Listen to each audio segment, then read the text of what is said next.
communication, networking, goal setting, and pricing. I am not a trained professional in any of this, just to forewarn you guys. Making sure I'm, oh well, that's in there. These are just things I've learned, some of them even over the past 2 years of doing this. And just being able to get access to places that I wouldn't normally have thought I would have gotten access to, or talk to people I wouldn't thought I would have talked to. It's been crazy, just by networking and talking to people and calling them up and asking a question. And they say, sure, let's do something together. So that's kind of where we're going to start off. It's just a bunch of notes, okay? I'm going to try not to read them, but because that's what they say is bad communication. Don't just read the notes. But I was just like, okay, what can I put? I just started typing down. So the first one, understand what you're communicating, what level they communicate on. This one I learned through working with some clients that I work in this level of paycheck, and they work in this level of paycheck, and knowing how to communicate that difference and what they're looking for is not the same as what I'm looking for, because I'm looking for a bargain. They don't care about money. So it's a just totally different level of communication that you have to figure out. But that can be applied to lots of different purposes or whatever. Someone may just be in a different market entirely than you are. So it could be bringing on someone in a film set that you're not a comedy director, but you're a good director, and you want to make sure there's comedy. So you bring on a comedian to kind of help tie those slots, and just having somebody that can communicate that part for you, because that's not your verbiage. So understanding what level of communication to be on. If you want to move forward, you need good communication. It's kind of, as I was saying ahead, it's like that's what this business is communication, storytelling, sharing all this information. There are jobs and stuff like that out there where you can be a little more reserved in your personality, but like editing and such. But I find for most of it is if you can be forward and talk, and what's the next point? Clients, selling, and firing. No, it didn't. I should have put those in order, but I didn't.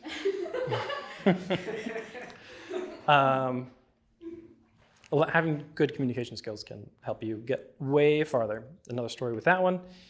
I used to work in college at a pasta line kind of assembly. You pick out what you want, There's a glass in front of you.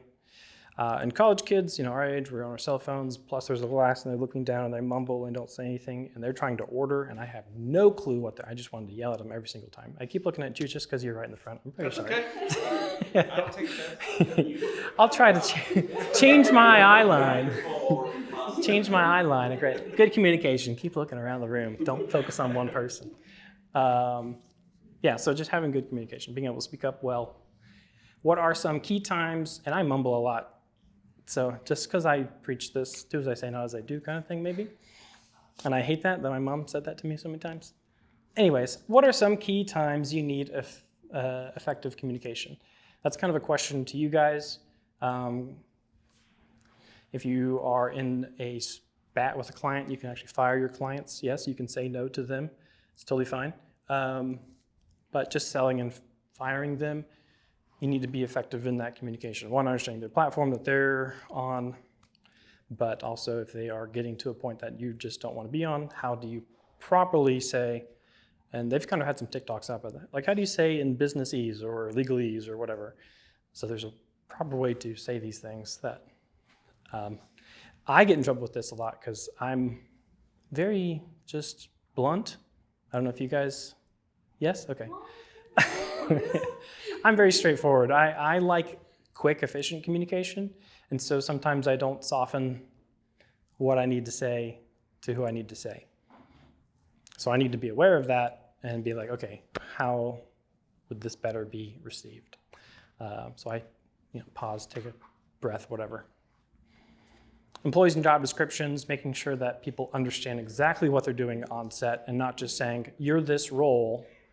You may not know what you're doing, but that's what you need to do.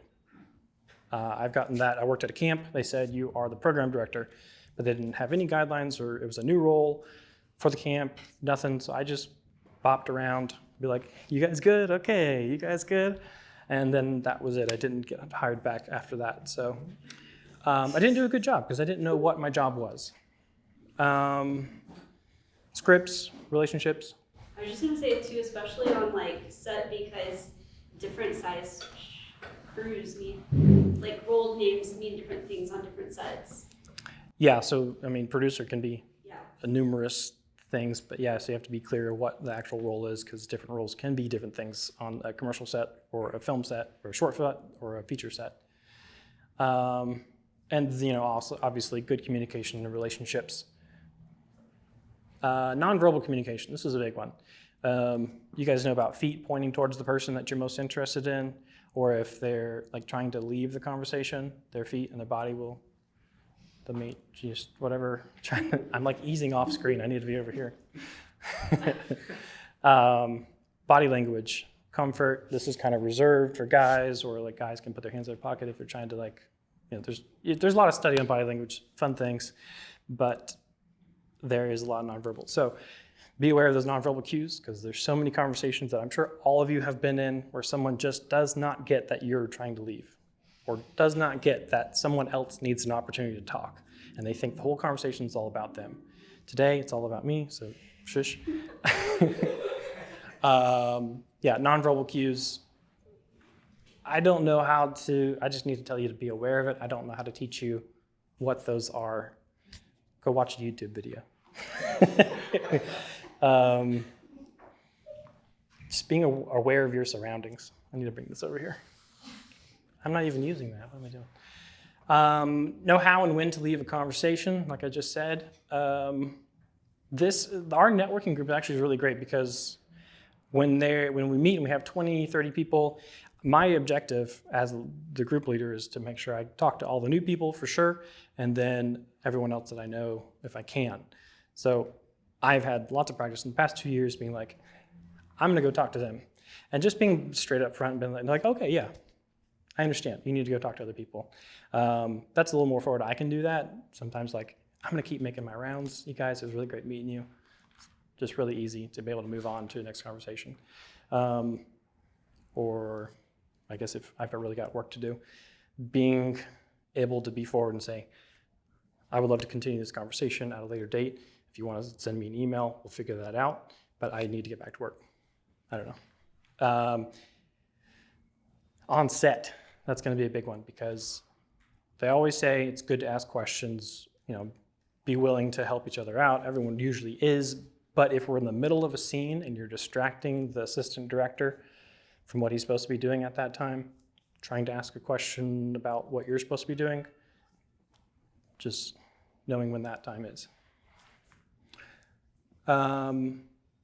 Speak efficiently and cut superfluous information. This one is a fun one. Speaking and email. Keep things short. The KISS theory. Keep it simple, stupid. The shorter you can make a story, people go into. So there was this one time, I think it was back in 93.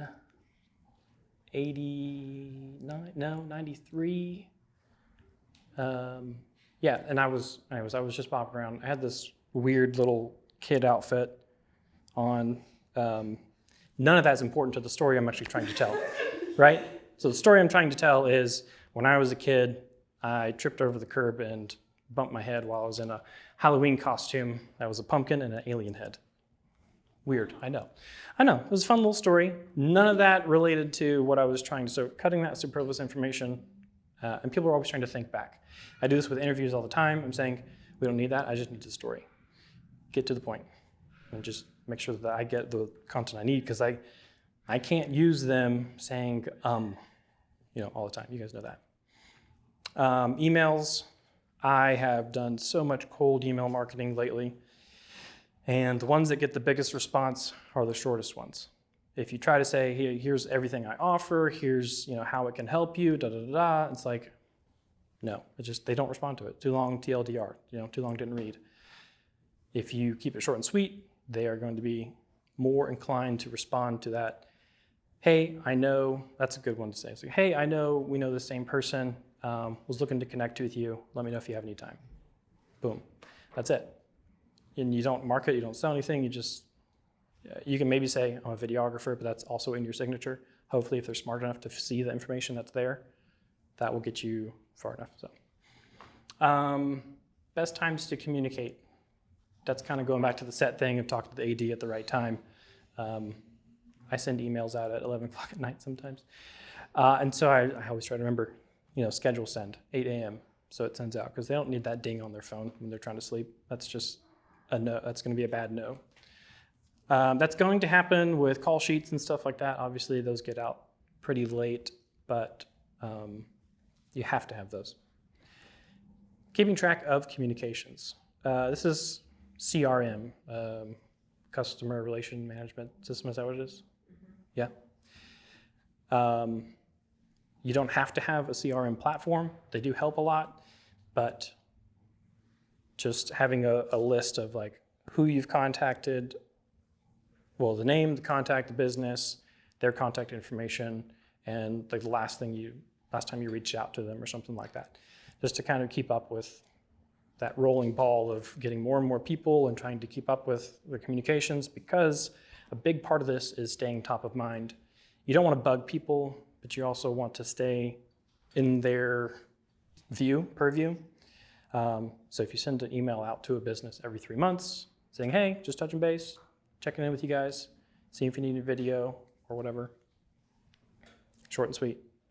But then you kind of stay top of mind, because I have told people that email me saying, hey, I'm new in town, I'm trying to look for whatever. It's like, I don't have anything for you, but email me once a month or every 3 months. And the people that did, I was like, oh yeah, I remember you. I do have work for you this time, so come on, and we'll bring you on. But at the time, they didn't, so I couldn't do anything for them. I do say, come to Film Bar. But keeping track of those communications, start early on that, because it's just going to get a big heaping snowball if you don't keep up with it. Ask questions about their interest. This is a small talk conversation. So just like I was starting the conversations here with you guys, I saw the people I didn't know. I said, hey, what's your name? What's your shtick? Some kind of fun way to start the conversation. Instead of saying, what do you do? You can change the way you say that to like, what are you in charge of? Or what do you hope to become? I don't know, you just change it up a little bit, have some fun communication. Ask questions about their interests. So people love talking about themselves.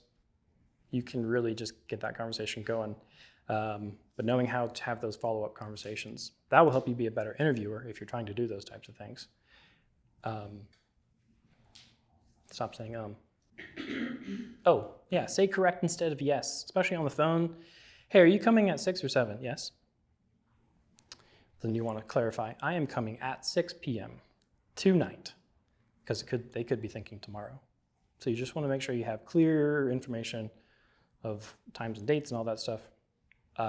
Whenever I'm on the phone with call service for Spectrum or something like that, they say, is your address, da, da, da. I say, that is correct. I don't say yes or anything like that, because sometimes it gets confusing. So yeah, just saying correct makes it a lot easier. Repeat what you heard. You guys have heard that. Repeat back, especially in a conflict resolution thing. Excuse me. I hear what you're saying to me is this. Is that correct? Watch your ums.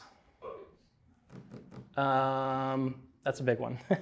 It's fun counting those, especially with like well-known speakers. Who's the audience and what are they looking for? When I'm doing video, I have sometimes a white label through another company. So I have to make sure that they like the film, their client likes the film, and that their customers like the film. Because ultimately it's for the customers to attract buyers and whatever.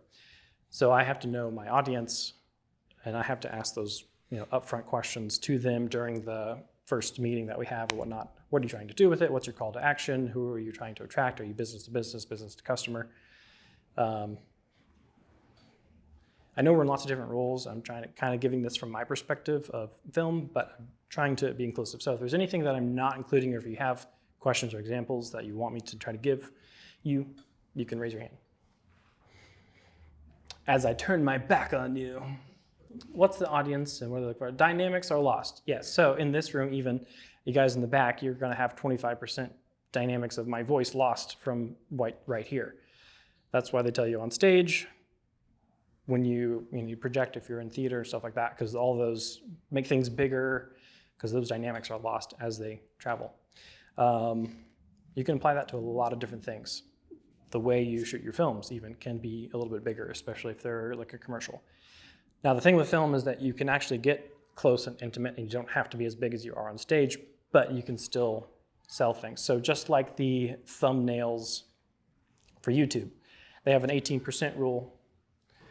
And so if you have a bunch of little pictures in there, let's say you make your thumbnail and you have all your things lined up, but you shrink it down to 18%, and if you can still understand what's in there, then you're okay.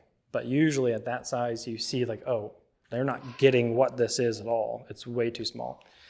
So keep it simple, and also you don't lose your dynamics. Just make 3 big things in there, whatever. Only offer necessary information or speak out of turn. I don't know why I put those together.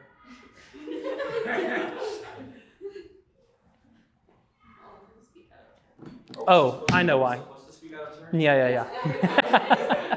No, I remembered. I am producing a film right now, and my director and I get on calls with people, and he's saying, yeah, we can absolutely do that. And he's speaking out of turn because we have not agreed on that. He's just wanting it to be the best film, which is great, but that's going to cost us another $300 or $400. So we have to talk about it. Don't speak out of turn. Make sure you have those conversations. And also in negotiations or whatever, only offering the information that's necessary. So just like the short emails, I'm not going to give them all the different types of videos that I can do for them. I'm just going to keep it short and sweet, and I can do that in the pitch meeting. Only offer necessary information. What else with that? Just like police, they say, whatever you say can or will be used against you, because it's all recording. They will use it against you. So sometimes you just need to shut up. Make a professional email. If you have, I don't know how revealing I want to be. Okay, my first email, I had Funky Monkey and Funky Hippo 7 at Yahoo. That was my first ones. First email address? Yeah, because it was, AOL chat, you had to have some, whatever, anyways. Yeah, you can't use those professionally. I had School of Ichthus or something, but it wasn't actually business, it was just a fun thing, School of Fish, Ichthus is fish, whatever, anyways. So I ended up, when I started doing all this, ian.r.farrell. It's also a conversation starter because people don't know what Ian is, but I also have Scenic Roads Productions at Gmail. Just having those professional emails, one, so that people know your name, instead of like, I don't use that idea. What was I going to say? Something else. Funky Monkey Set, Hippo 7, whatever. Website and reel. So if you are in that area and you don't have a website and you don't have a reel, those are showpieces that you need to have just for people to be able to access your information. I don't know. I know some of it can be expensive, but it's really not that expensive in the grand scheme of things, I think. And there are free websites. That's better than not having one. But if you don't, that's just a resource so people can find you and have that information. A place you can put all your information as well. They don't have to go to 15 different links to see all of your different work. It's just a better place to have a U-Hub. That's the best way to have it. You should have one. And a reel, we do film challenges that you guys can get in on and get reels for. You can just PA on people's stuff and eventually build up that way, but you need something. You can go out and shoot it yourself on your own. But pretty much if you say you want to shoot something in the film bar group, someone's going to jump on. Be identifiable. So, is Patrick here? Hey, do you have a shirt on? Do I have a shirt on? Yeah. Underneath? Yeah. Yeah. Oh, it's not the one. Okay. Oh, no. Yeah. I had one on before I came and now I realize it's too cold. Yeah. Patrick is identifiable because he has fun shirts that he wears every single time. Except Except today. Yeah, Yeah. the one, Maybe a yeah, Star Wars one today. dinosaurs and lightning bolts. Doesn't have to be anything grand. Just be identifiable in some way. Have that your niche, your uniqueness, you. Don't try to grandstand and be something you're totally not. Me, I don't know, what can you say? I make trumpet noises? Yeah? Fart noises? Ask ChatGPT if you are responding emotionally.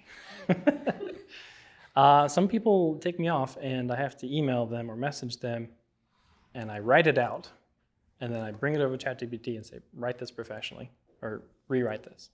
And they rewrite it for me in a nice way and I'm just like, okay, I can work with that. So, good little cheat. So I take because the whole thing with ChatGPT is it's not personal, not emotional. So sometimes that's a good thing.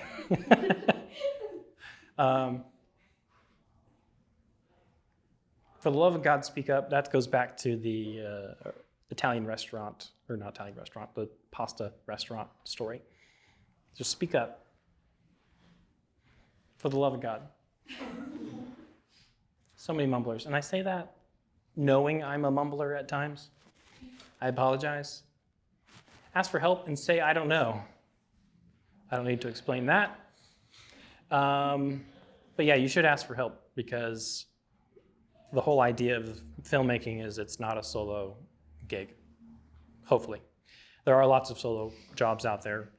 I do them a lot, but I'm trying to, this year, sell clients on a little bit more so I can bring one person on at least in some way.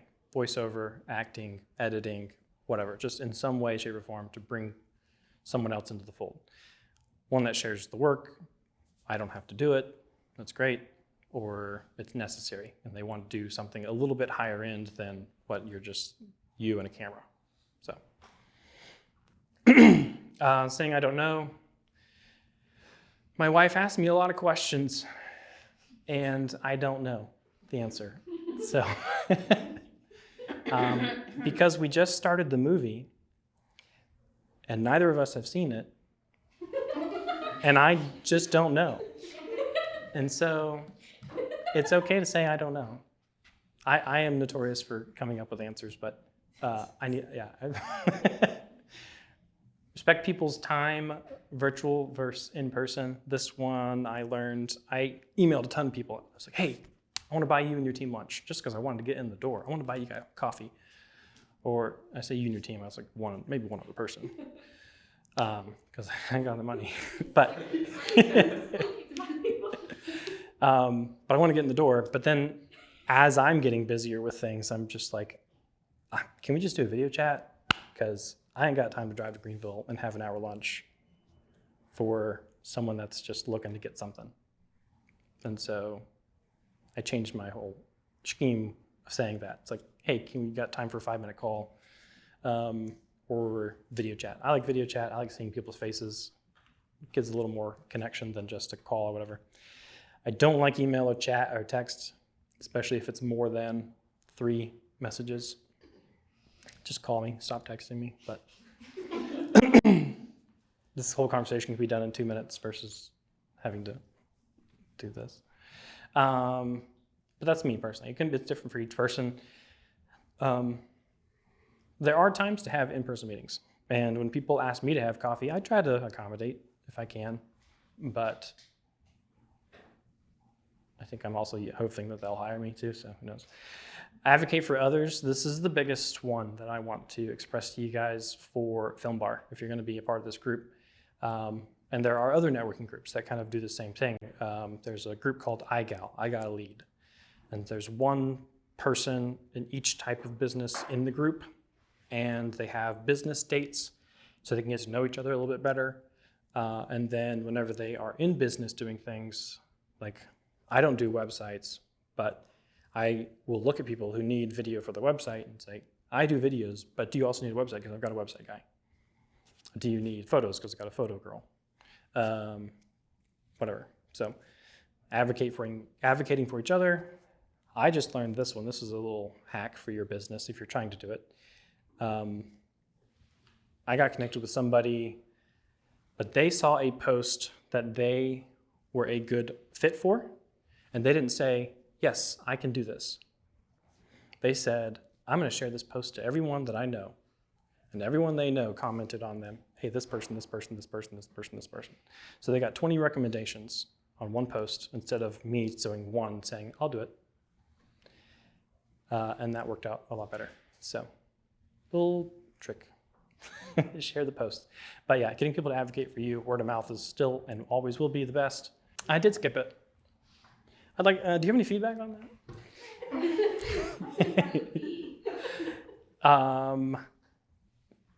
I mean, this is just prevalent in the film industry. If you're doing a screenwriting, you're going to send it off to somebody to get some feedback, get some notes on it. The director-actor relationship is like feedback and the whole system. But it's okay to have an idea, do a preliminary meeting with some people to get some feedback on it and figure it out. We're kind of in that process now with some things. With this group, people don't respond to the polls that I tried to put out there or forums or whatever. But I do try to get y'all's feedback because I like that information. Most people do, which is why after every call with Spectrum, please hang on the line for a feedback form or whatever to fill out a survey. I always hang out, but that people like feedback. They like to know that they're doing a good job. And if they're doing a bad job, you got to make sure that you, what's the other one? Offer necessary information. There are ways to congratulate people on something not done well. And learning how to do that is crucial in this. At the end of the evening, I have a form for you guys to fill out. Feedback form. Networking, you already know word of mouth is the best marketing. We talked about that. The loudest and most consistent, but not annoying. Have a presence. I already talked about that. Staying top of mind, having that 3-month recurring message to people that you're trying to connect with, or continually coming to Film Bar, especially if you don't have anything going at the moment, because those people, when you're staying top of mind and being on their film challenge and working with them, and quid pro quo a little bit, just like helping out with their project, they'll help out with yours. It really works. I mean, Tal, do you have anything to say about that? About which one? Sorry. I've been paying attention the whole time. How much did you know before you came to Film Bar? About the reality of filmmaking, about pretty much nothing. Yeah, and then you consistently came and helped out on almost every project you can get on. Then you started getting paying gigs, and then every grip or what person I know keeps recommending you. And you went to the Indie Grants or the class for that, and so you're on their roster to keep getting pushed out. So keep showing up, keep being top of mind. Ask, don't tell. Find out what they do first. Hi, I'm a videographer. I'm in Spartanburg, and I do small business videos. What's your favorite one you've done? You are already tuned out because I'm talking about myself. Oh. But if I have engaged with interest in you, like, hey, who are you? What are you doing here? What's your shtick, man? What's your story? Oh, you really want me to Yeah, answer? yeah, Oh, okay. I'm an actor first and an acting coach. I've been working professionally for 17 years. I've got a series on Tubi and Amazon, and it's #1 show on Tubi right now. We're going into season 2, March 4th, I think. I wrote a children's book, and Is that a hobby or is that company kind of a I do active entertainment thing? full time. Yeah? I mean, the children's book writing. Oh, that just happened by accident, actually. Yeah? Just by accident? Yeah. Are you more the artist or the writer? So I did all of it. I wrote it and I illustrated it. Yeah, that's cool. Yeah, man. Who'd you publish it through? I self-published through Amazon. I just recently learned about that, and that's Yeah. really cool. And It was a pain in the butt. pain in the butt. Yeah. But it's But not worth like super expensive to do, right? It's like No, it cost me nothing. Yeah. So, it cost nothing. Yeah. If you ever want to do a book, I say go through Amazon. I did it for shiggles. So it was, yeah, it was great. You guys see how that conversation went? I constantly had more follow-up questions for him, and he was just got more and more excited about talking about what he was doing. And we all learned something new. So that's, You guys are all welcome. yeah. I hope the microphone got that. Anyways, What called? The cat ate the pasta. that's fun. Yeah. I think it's hilarious. My nephew loves it. Yeah. Introduce others. So yeah, if you are in a networking situation, always an email introduction or just introducing a person. Like, hey, Ford, this is Lee. He's actually an actor too. Cool. He does some things. He might actually be interested in some of your acting classes. I don't know, maybe. I made that connection. We'll talk. They didn't know. I did. Boom. Now they have something. So come prepared with business cards and short answer. Oh, I forgot to hand out business cards. Shoot. I've only got one, so you guys have to share. I'm just kidding. Yeah, come prepared. Sometimes people have to take pictures. Those little dot things are helpful sometimes, but it also is kind of annoying because it tries to get you to sign up. And anyways, come prepared with business cards and a short answer of who you are. So if you're prepared to say your spiel when someone asks you who you are, you can be KISS, keep it short and simple, have that thing, and you also have your, so my spiel is, I'm a videographer in Spartanburg, and I'm also a producer in filmmaking. I run Film Bar Networking, which is a filmmakers networking group, but I really love working with small businesses and helping them answer those frequently asked questions, because I'm sure you guys get really tired of saying the same thing over and over again. Videos are great for that. That's one of my little things that I say. People are like, oh, that's a good point. I get tired of saying, because everyone gets tired of saying the same thing if they're in business, because they have to answer that question. I get tired of answering film bar questions because people don't look at the event. No, I'm looking up there. I didn't want to make eye contact with anybody. But also, if you notice the very header image of the Facebook page, some people aren't on Facebook, I understand. It has the schedule at the very top of the page. Maybe we just like to irritate. I don't know. So it's just fun. It's just fun. It's really interesting.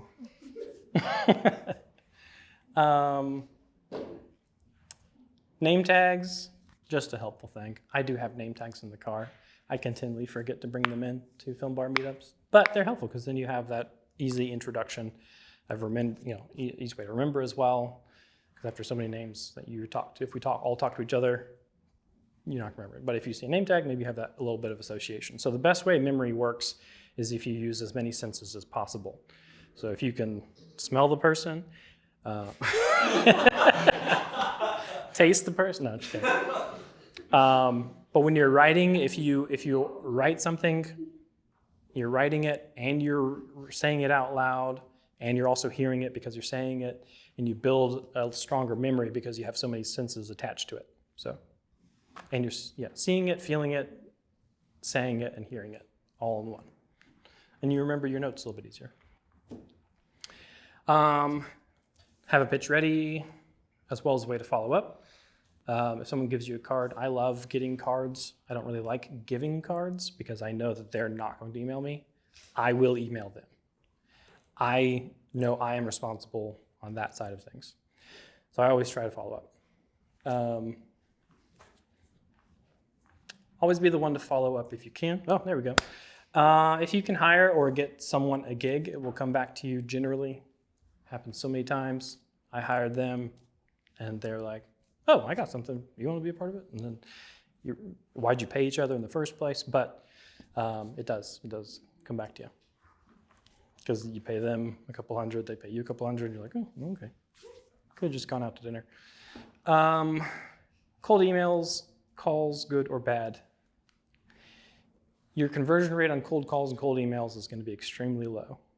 It's just the nature of the game. Sometimes you have like a really good pitch and you're just like a star salesman and that will work out for you. But in my experience, maybe like a 5 to 10% conversion of people responding or wanting business. But you keep doing it, and you keep doing it every 3 months and staying top of mind until they're ready. Because sometimes they do read it and like it, but they don't have anything to say or they forget because it's not what they're focused on at the moment.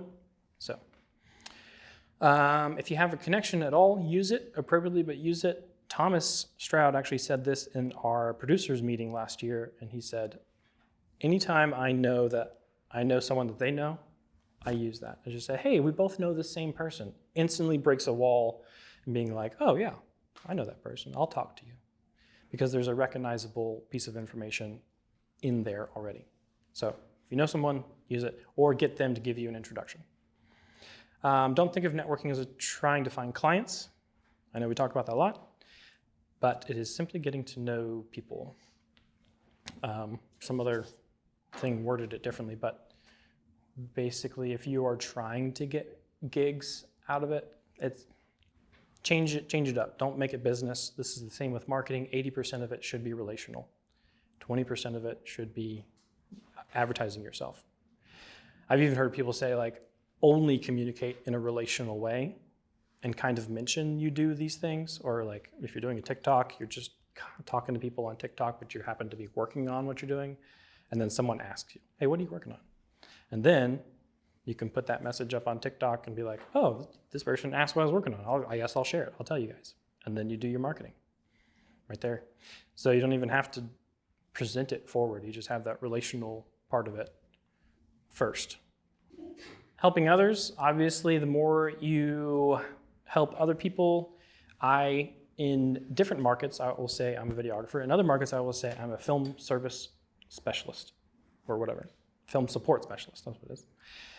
I just like helping people get their films done. I like being on that side of things. I don't know what role I'm going to play in that, but I want to help you.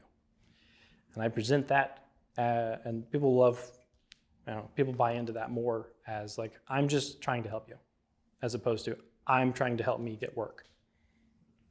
So just change it up.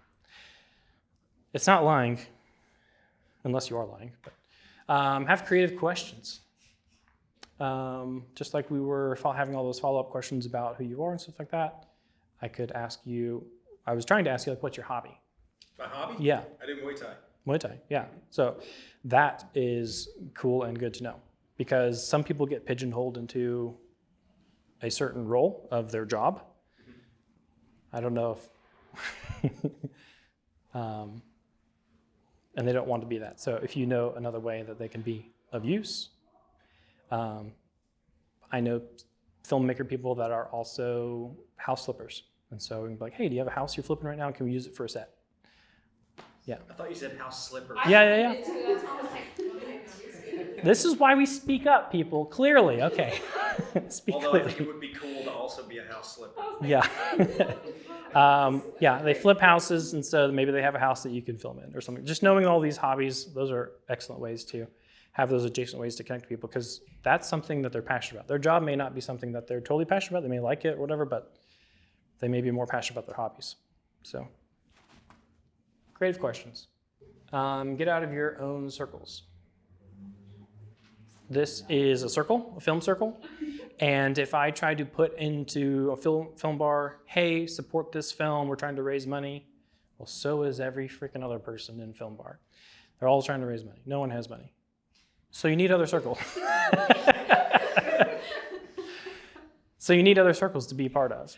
So go to other networking events other than film bar. It's good to come to film bar, but if you're trying to do some business things, it's good to go out and find those other. One Spartanburg is awesome at that. They have so many events that you guys can be a part of, and networking events just to get to know people. 10 at the Top has their big peak event, huge networking thing. Yeah, I've met CEOs of the big companies right around here and got to talk to them directly. You don't get that normally. So really cool. Also, you might learn a thing or two. Also, my hobby. I'm trying to get more into scuba diving. I did get my license last year, so there's that. Did you go through SSI or Patty? Patty. Okay. Yeah. Oh, okay. Subpar. And I like ASL, so if I can, and animals. So if I can find jobs into those markets, that would be awesome. Write down what they say.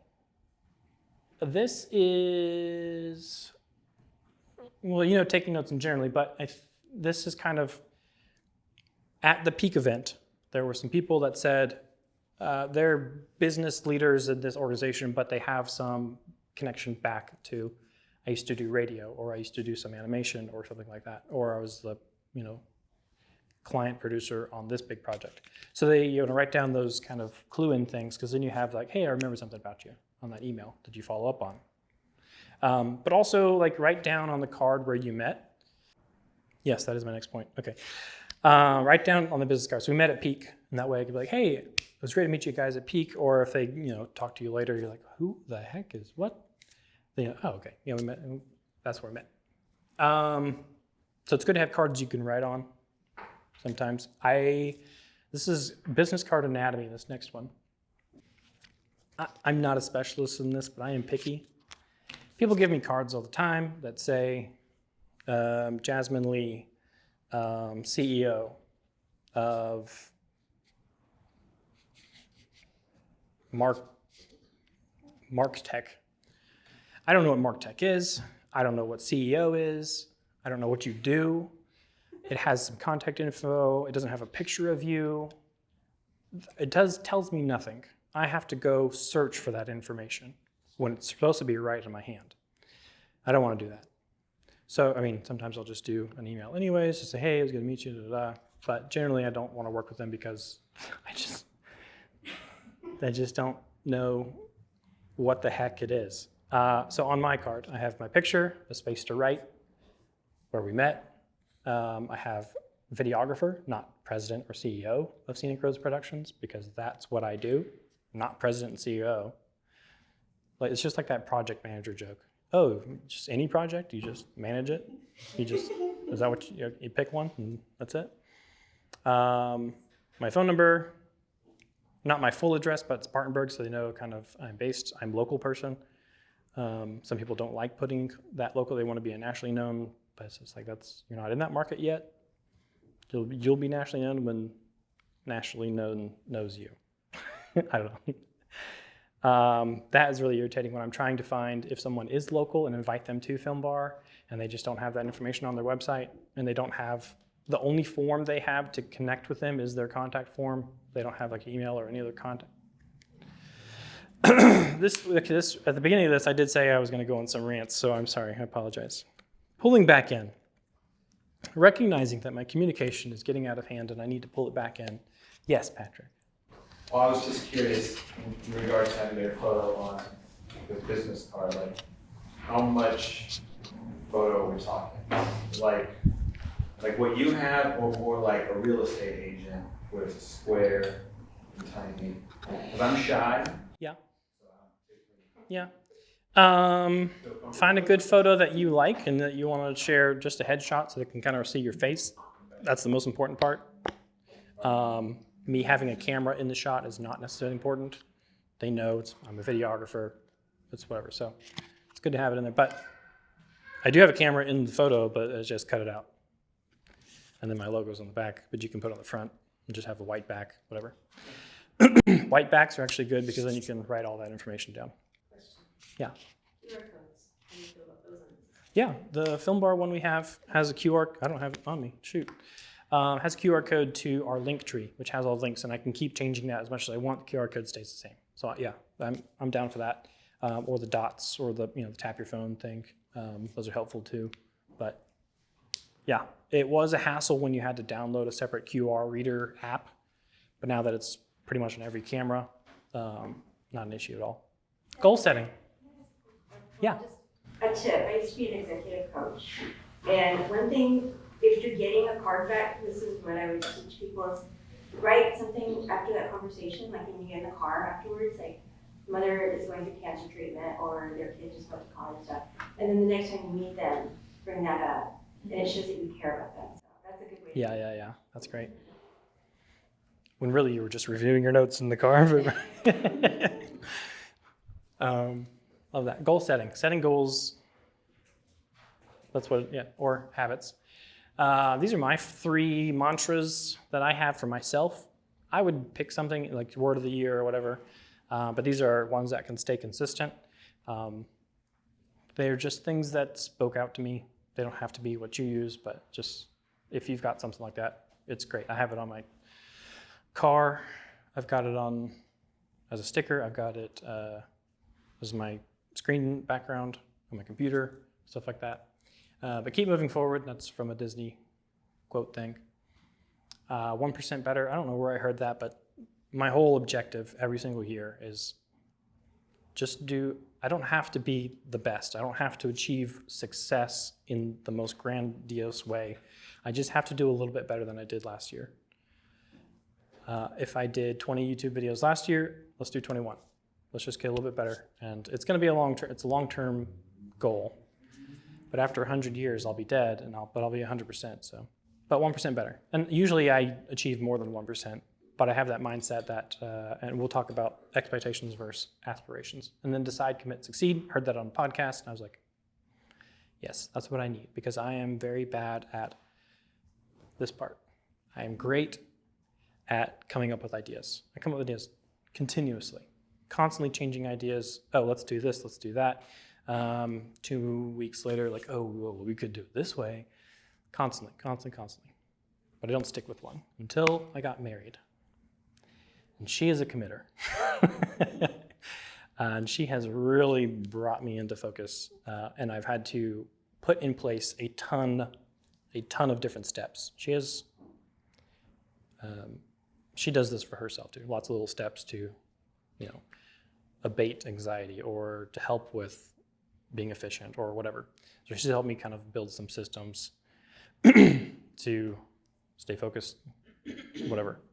Commit, and then succeed.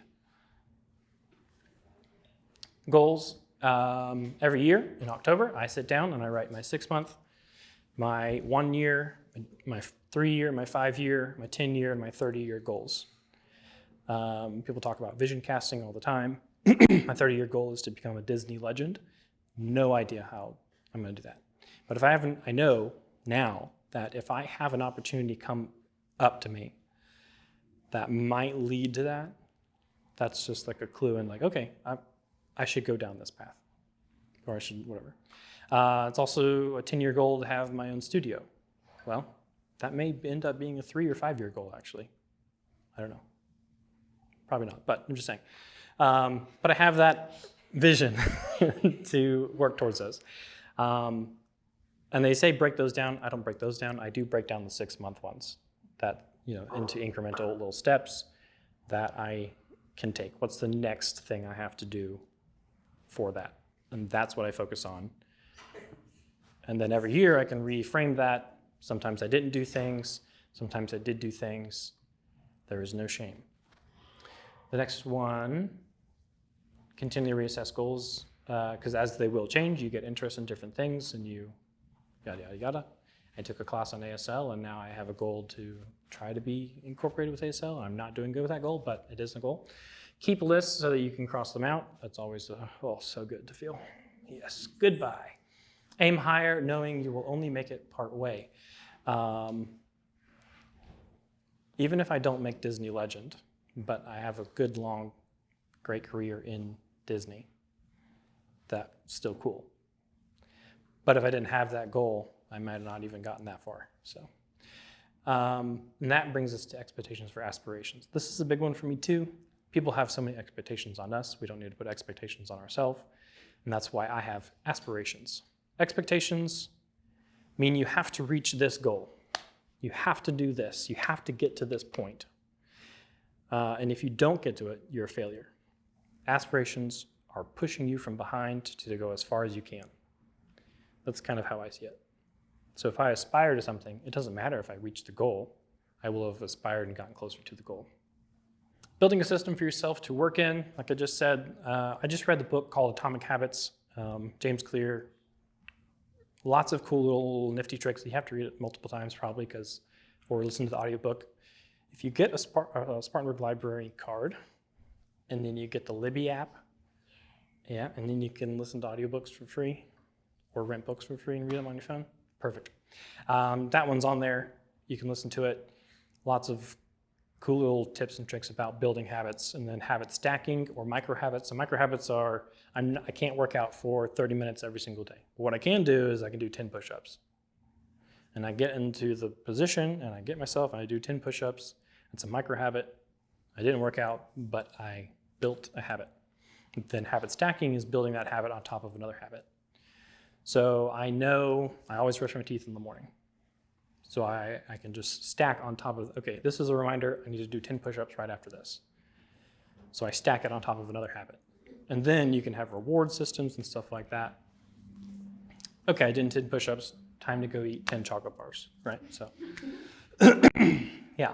Organization in your computer files. If you don't have organized computer files, shame on you. Not all of mine are. Don't look at my desktop.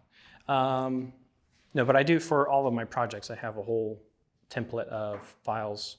One's for project files, one's for media, one's for audio, one's for music, documents, and then exports and stuff like that. So I use that for every single project, and everything's organized. I know where to find things all the time. But even in yourself, you guys know organization, but build systems, put those in place, keep organized. Find what makes you tick and use that. What was your hobby again? Muay Thai. Yeah. Why do you do that? It's fun. To move your body? I actually, this is going to sound so stupid. I actually like the feeling of Punching getting someone.